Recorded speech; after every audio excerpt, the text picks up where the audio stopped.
All right, let's get into it. This is the Chris Randall Show, where we break down athletic development, mindset, and preparation through the lens of sports and life. If you are a parent, a coach, or an athlete looking for growth, this is the space for you. We got real stories, real tools, and real support.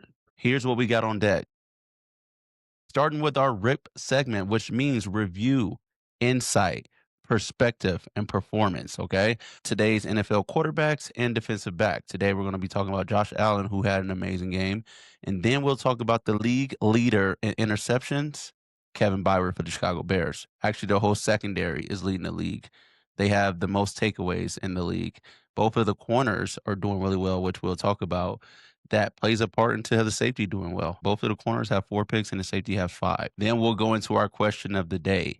What does it take to be elite, right? A lot of people want to be elite, but what does it really take to be elite? Then our technique moment, we will be discussing how to run routes like a top receiver, okay? You want to be able to be the guy the quarterback can trust and a guy that can win this matchup. So we'll get into that. Then we'll have our mental note today, which is how do you stretch your comfort zone?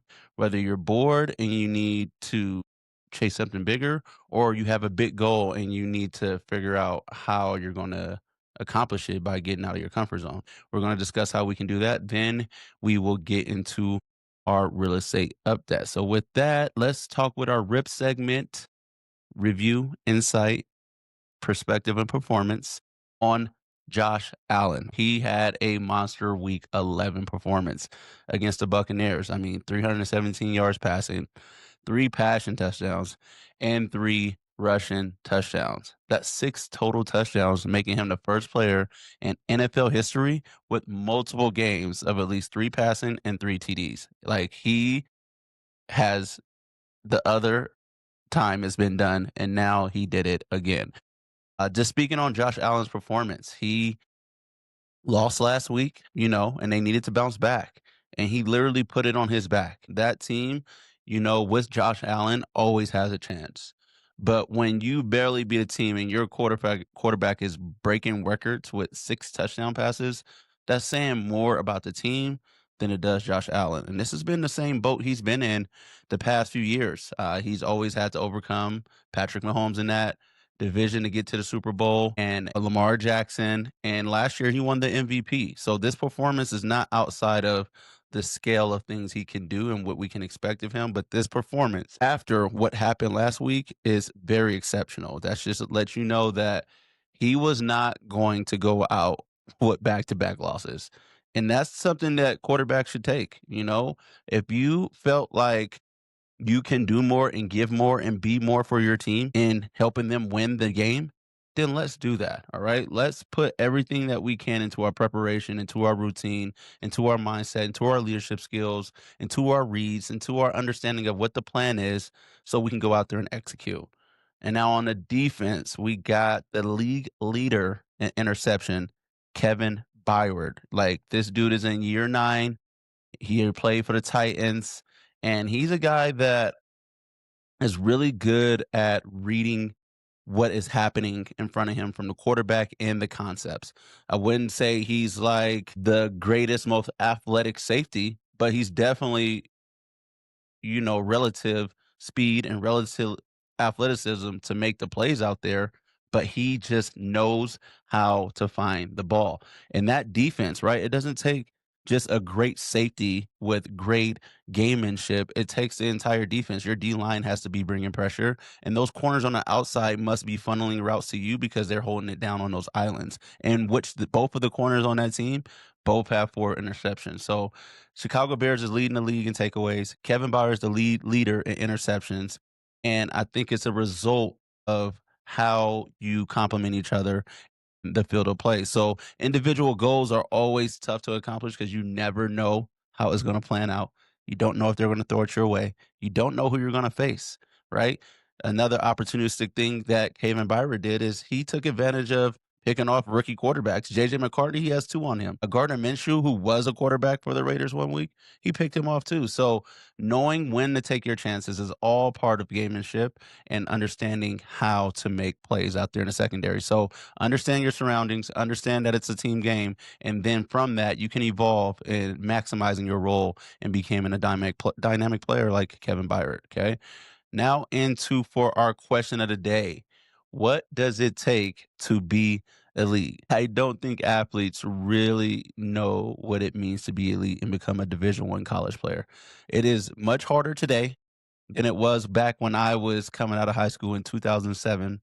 Wow, that sound really, really old, almost 20 years ago. It was hard then, but it's much harder now, especially with the transfer portal affecting college in a huge way because they don't have to develop guys like they once did with a freshman out of that's a freshman that's coming into college that was a senior in high school. They can just go get a guy who was already a 5-star, 4-star, 3-star and come and play a role for them depending on where you are as a team. And then you also have the junior college route where they don't have their eligibility clock start till they're actually getting into a university. So you have a lot of elements as a high school athlete to go against, and yet you still have to do it if you want to accomplish something. Some athletes are gifted, some grind harder, but anyone that you see out there that is elite is talented and a grinder. They are waking up early and working towards their goals. They are owning the responsibility of their rest and recovery and taking care of what's going on in their bodies. They are also sacrificing their time with their friends and family. They might not make that family vacation trip because they want to put in the grind and they have things that they're working towards. They're also doing extra workouts. They're studying, they're hiring trainers, and they're not doing this day by day or week by week. This is month by month, year by year, being consistent. This is what it takes to be elite. And not only that, it's your mindset. It's the mindset of, you know what, it's early in the morning. I don't feel like getting up, but I'm going to do it.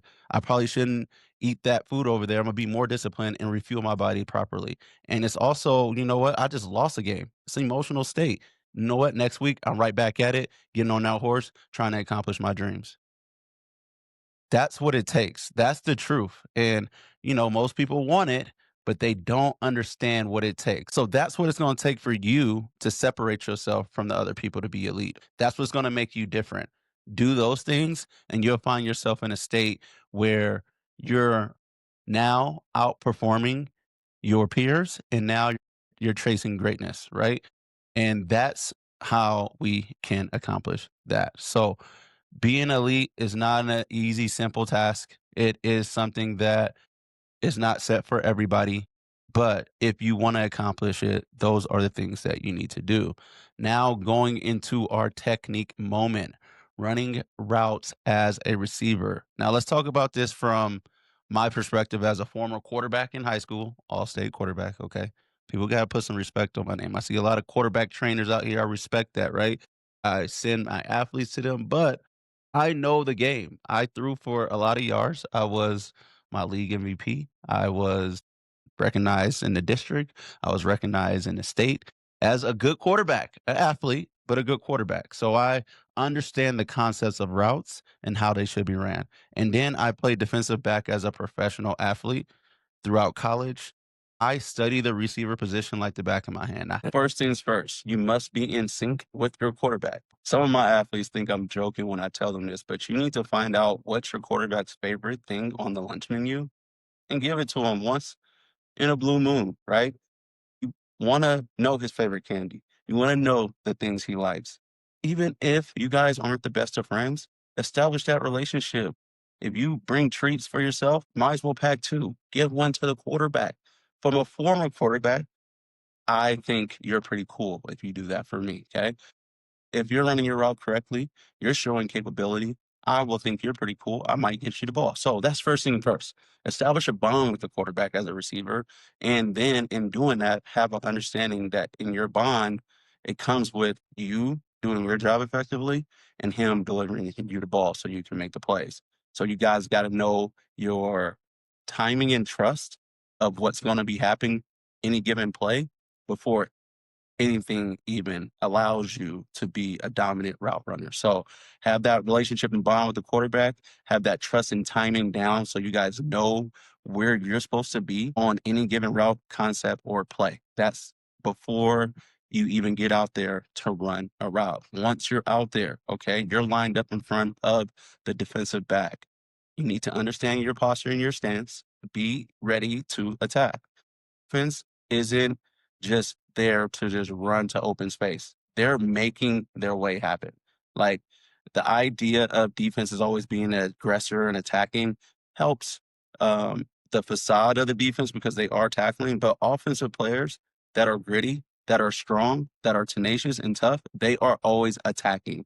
And that's what makes a good route runner. So once you're in your stance and you got a good posture, you need to run every route like it's a go ball. That means even if you have a hitch, you need to accelerate off that line. That's going to let the DB believe that you're running a vertical route. So therefore, I'm going to give you more cushion. Even if you are running a vertical route, if you run it the same, I have to be able to respect it. But now you're running with so much velocity and speed, you may be able to get ahead of that DB or fight for leverage of a better position. Okay. So run every route full speed and try to make them look the same. While you're running, you shouldn't be timing your steps. There's a difference from timing steps and counting steps. But if you're like, oh, I need to get here and you're not necessarily exploding, that's going to be a tell for the DB to react on your routes. Another part to that is you accelerate great, but now you must understand how to decelerate.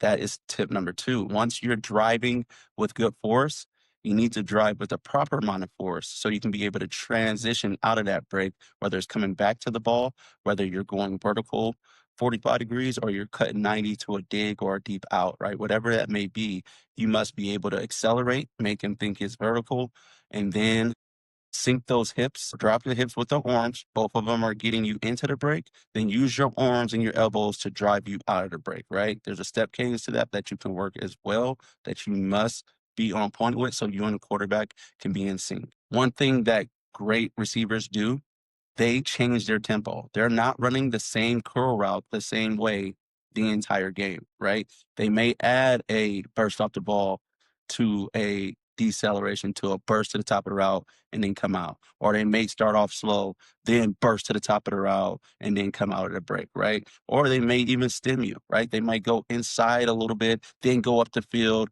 and then come back out, right? They're trying to find leverage by changing their timing and changing how they attack the leverage of the defensive back. So keep that in mind for tip number three. Tip number four, you must be physical, right? This is a physical game. So you can't be out there not being willing or able to attack that defensive back, whether it's yards after the catch, whether it's a body position play for you to finish your route. You must be able to embrace the top contact that the defensive back is going to most likely do. He's going to try to grab. He's going to try to slow you down. He's going to try to impede your path. So with that, you need to counteract that with the same amount of energy. If he's bumping and leaning, you got to bump and lean against him. If he's hand fighting, you need to use your hands to get his hands off you. And then you're able to put yourself in a better leverage position to finish that play. Also must be able to force his hips open. If you can make a DB open his hips, you'll kind of have a better step cadence to come out your break than the defensive back. I only say kind of better because I am a defensive back at heart and I train those steps. But I know that we no longer have a two-step advantage out of your three steps.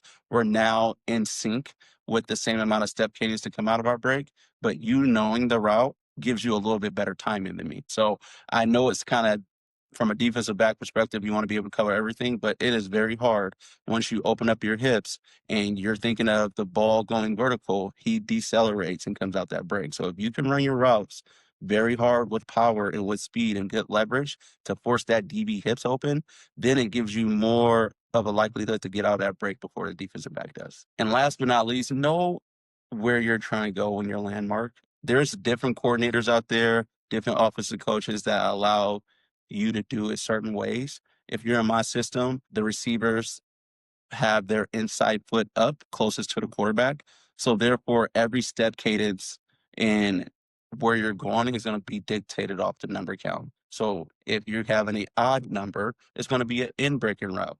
If you have an even number, it's going to be an out breaking route. And that's how I like to teach it. I've also seen some receivers do it with the outside leg up, and it's just the opposite, right? Out breaking routes are going to be odd and in breaking is going to be even. I also heard it be just landmarks. I want you to go to where that 5 yards marker is, turn around and find the ball. Therefore, you're not really counting your steps how to get there.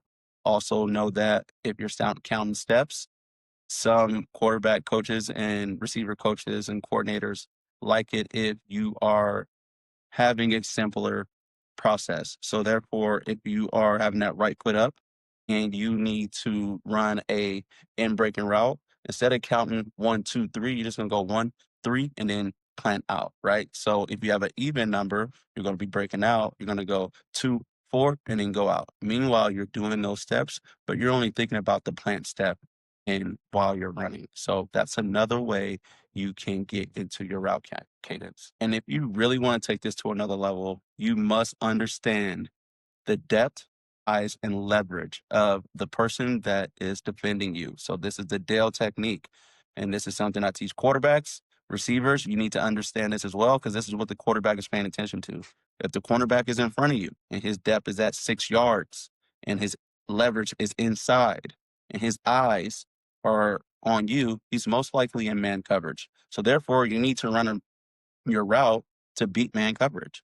Now, if this cornerback is now at 8 yards, he is slightly the head up, and his eyes is on the quarterback. He might be in quarters coverage, or he might be in some zone where now you need to run your route according to what you're seeing. So after you put all those tools together and you refine them, and then you're now analyzing the coverage that's ahead of you, you're able to do exactly what elite receivers does, and that's win the route.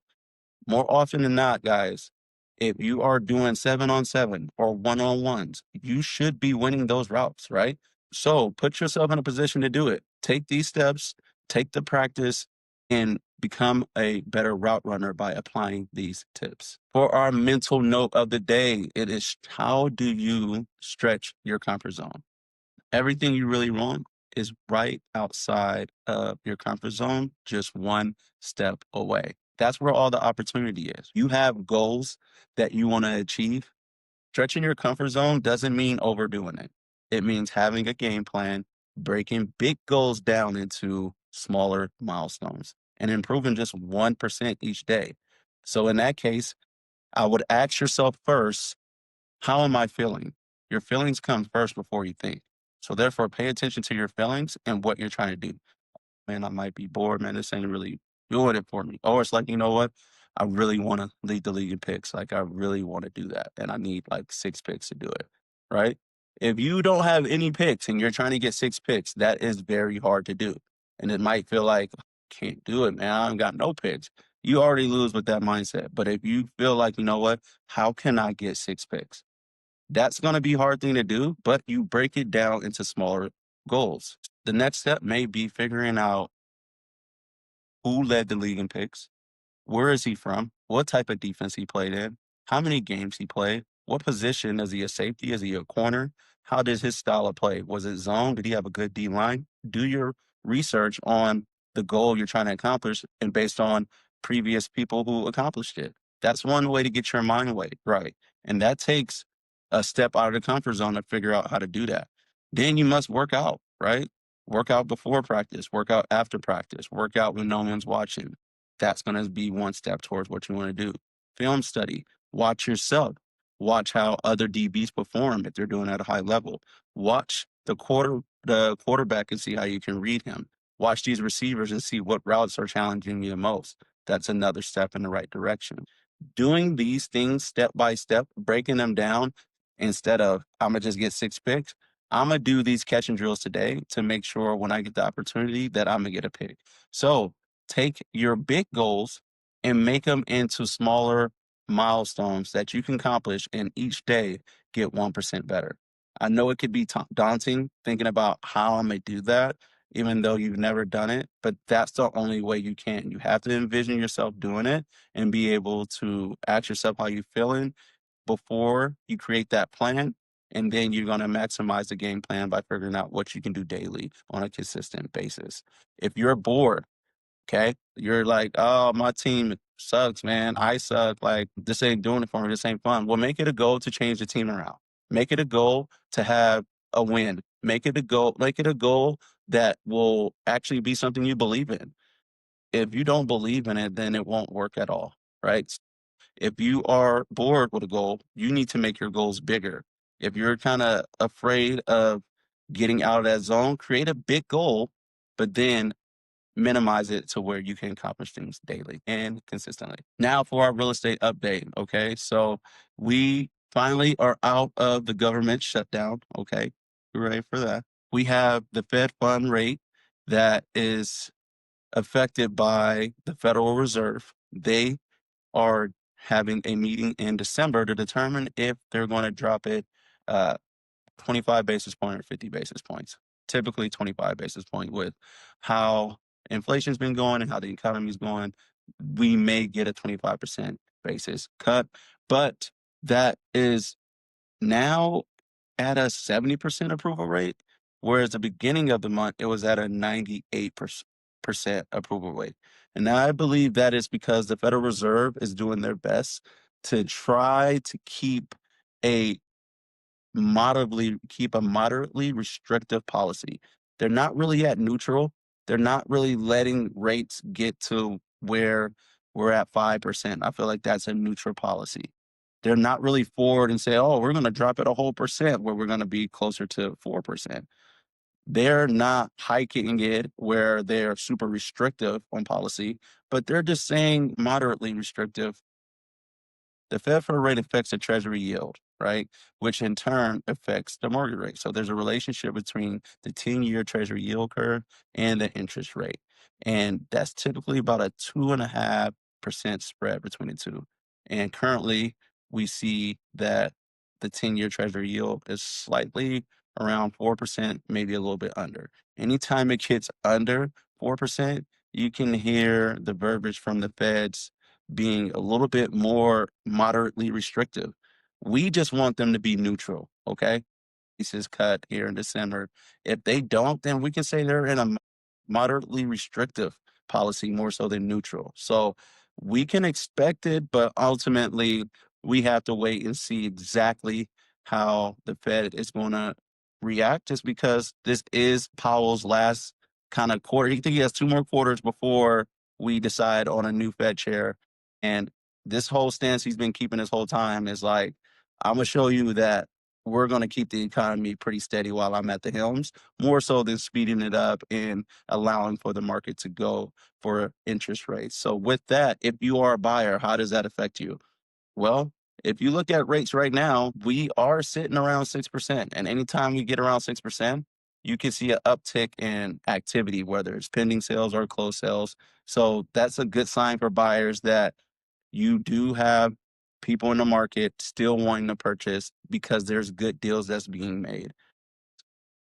Uh, Higher inventory, you also have more incentives to purchase because sellers want their properties to be sold. So there is a ton of options and advantages for buyers in this market. If you are a seller with rates finally in that 6% range, you're seeing an uptick in sales and pending sales as well. So there's buyers that's willing to purchase, but you must be hypersensitive to your price value to make sure you're not stagnant on the market. That doesn't mean you need to drop your property by 50%, right? Or 20%. It's more so seeing what's sold in your neighborhood and pricing it reasonably, right? I think that attracts the most buyers and it gets some of these homes to get multiple offers. If you're an investor, as you see a lot of action and you're also seeing sellers to have their properties on the market for a little bit longer, there may be opportunity there for you as well to find a long-term hold or even a potential flip if you find the right property. So with that, guys, if you have any questions in real estate, don't hesitate to reach out. I am always available. And I also want to just mention here before we end the episode is that I will be creating a resource for all you guys out there, parents, coaches, and athletes, all my drills, I will have a forum where we could communicate, and I would do monthly calls. I would do class sessions. I will do clinical work. I will bring people in. This is going to be a live mechanism for all my athletes, the app resource that you need at a very resourceful price, right? All my resources will be available to you, and you will have access to me and members only access once this is up and running. I would love to get your feedback on what you would like to see in a membership like this, because I know there's a lot that goes into developing an athlete. So I'm gonna just give you guys everything I have and then some. Okay. So be on the lookout for this program. It is coming soon, and it will be, again, a game changer if you are invested in your athletes' development. So with that, guys, thank you for tuning in today. We wrapped up another episode here. Stay tuned for more episodes. And just like I always say, let's try to do something bigger than ourselves. Appreciate you. Talk to you soon.